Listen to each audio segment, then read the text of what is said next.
শুভ সকাল। তো আজকে একটা নতুন ভিডিওতে আবার সবাইকে ওয়েলকাম। তো আমি একদম তৈরি হয়ে গিয়েছি, আজ ছিল রবীন্দ্র জয়ন্তী। তো সকাল সকাল আমাদের পাড়ার মোড়ে সব বাচ্চারা এসে পড়েছিল রবীন্দ্র জয়ন্তী পালন করার জন্য। তো দেখো, ওরা কিন্তু প্রচণ্ড উৎসাহিত ছিল। তো এখানে প্রথমে সবাই ফুল নিয়ে এসে এক জায়গায় জমা করছিল, পরে একে একে ঠাকুরকে ফুল নিবেদন করবে বলে। তো দেখো, সবাই মোটামুটি যে যার মতো করে পারছে ফুল নিয়ে আসছে। আর তারপর আস্তে আস্তে বড়রাও সবাই এসে গেছে। এবারে আস্তে আস্তে আমাদের অনুষ্ঠানটা শুরু হবে। অনুষ্ঠানের শুরুতেই প্রত্যেকে আগে ঠাকুরের ছবিতে পুষ্প নিবেদন করে অনুষ্ঠানের দিকে আমরা এগিয়ে যাচ্ছিলাম। তো তারপর পুষ্প নিবেদনের পর একে একে সব কচিকাচারা তারা যা যা অভ্যাস করে এসেছে বাড়িতে তা তা এখানে এখন আমাদেরকে বলে শোনাবে। তো চলো তোমরা একটু একটু করে শুনে নাও। এই ভারতের মহামানবের কোথা থেকে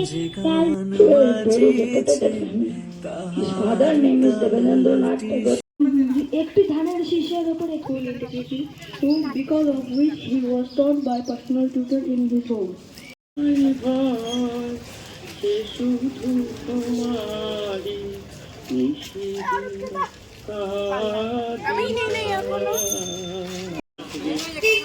বা জন্মদিন পালন করার জন্য এটা মানে মনীষীদের জন্মদিন পালন করা আমাদের সমাজের পক্ষে অত্যন্ত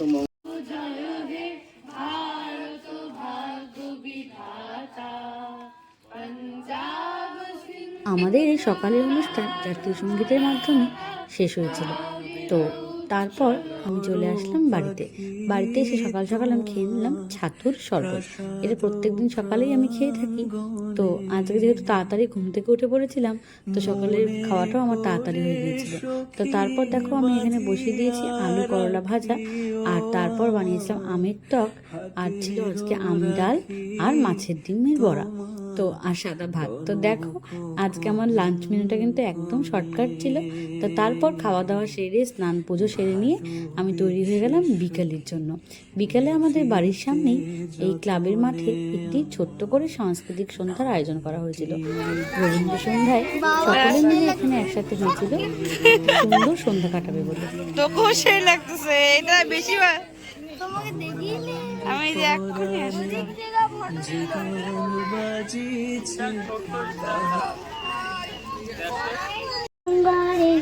খুলে দিল দ্বার, আরে প্রাতে সূর্যটা আজ হলো।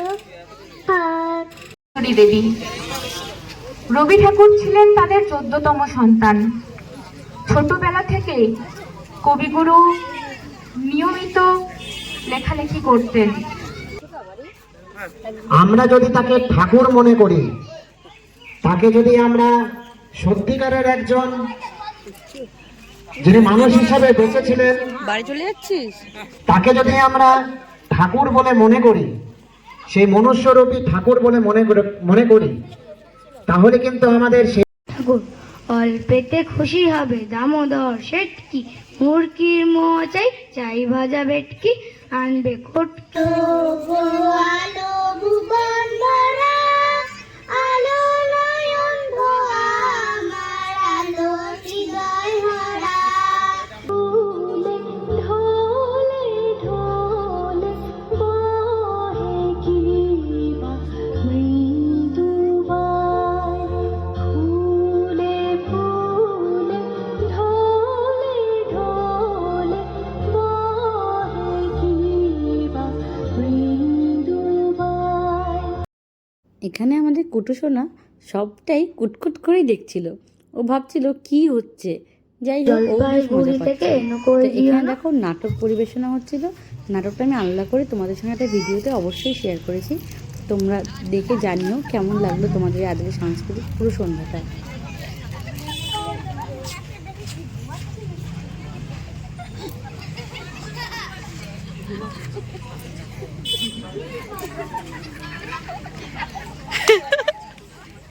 এই দেখুন না,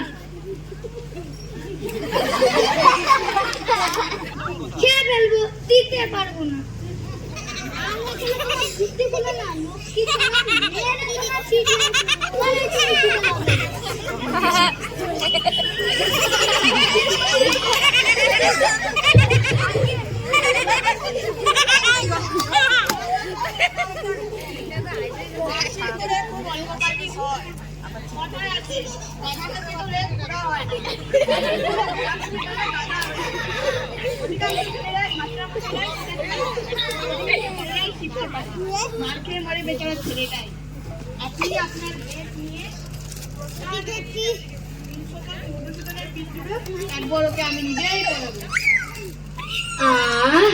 বাঁচা গেল।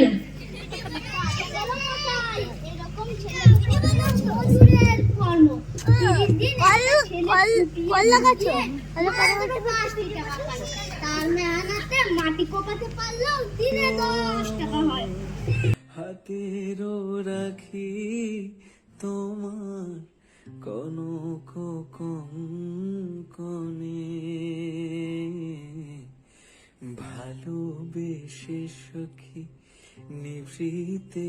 তারপর সমস্ত প্রোগ্রামের শেষে আমি আর ইপসিত বেরিয়ে পড়লাম একটু ঘুরে বেড়ানোর জন্য। আর একটা ভাইয়ের জন্মদিন ছিল, তার জন্য একটা গিফট নিয়ে নিলাম। এখানে আমি একটা কালার পেন্সিল নিয়েছিলাম পোলোর, তো ও ড্রয়িং করে তাই ওর জন্য কালার পেন্সিলটাই নিয়ে নিলাম।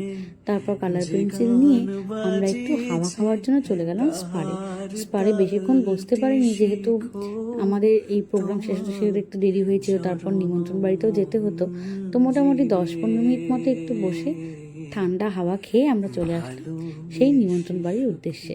সেটা কিন্তু আমাদের বাড়ির একদমই পাশে। তো দেখো, ফুচকাটাকে আমি গিফট দিয়ে দিলাম। তারপর গিয়ে দেখি সবাই ওখানে খাওয়া দাওয়ার জন্য আয়োজন করছে। এখানে লুচি বেড়ে নিচ্ছে, আর ওকে আমি বললাম তুই যে কাজ করছিস তার প্রমাণ রাখার জন্য আমি একটা ক্লিপ নিয়ে নিলাম। তো যাই হোক, মজা করে নিলাম। তারপর এখানে কেকটাকে সাজিয়ে নেওয়া হচ্ছিল। তো ওর দিদি মানে তিতলি কেকটা সাজিয়ে নিচ্ছিল। আর যেই পুচকাটার জন্মদিন ছিল ওর নাম ছিল পিকু। তো একে একে এবারে চলবে এখানে আশীর্বাদ পর্ব। তো তোমরা সঙ্গে থাকো আর ভিডিওটা দেখতে থাকো। ধরিয়া রাখিও সোহাগে আদরে আমার মুখর পাখি তোমার প্রাসাদ প্রাঙ্গণে মনে করে সখী বাঁধিয়া রাখিও আমার হাতেরও রাখি। তারপর আমরা সবাই মিলে খেতে বসে পড়লাম। খাওয়া দাওয়া শেষ করে চটপট চলে আসলাম বাড়িতে।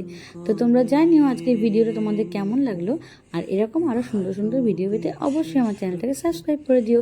মমিতাস লাইফস্টাইল 225। টাটা।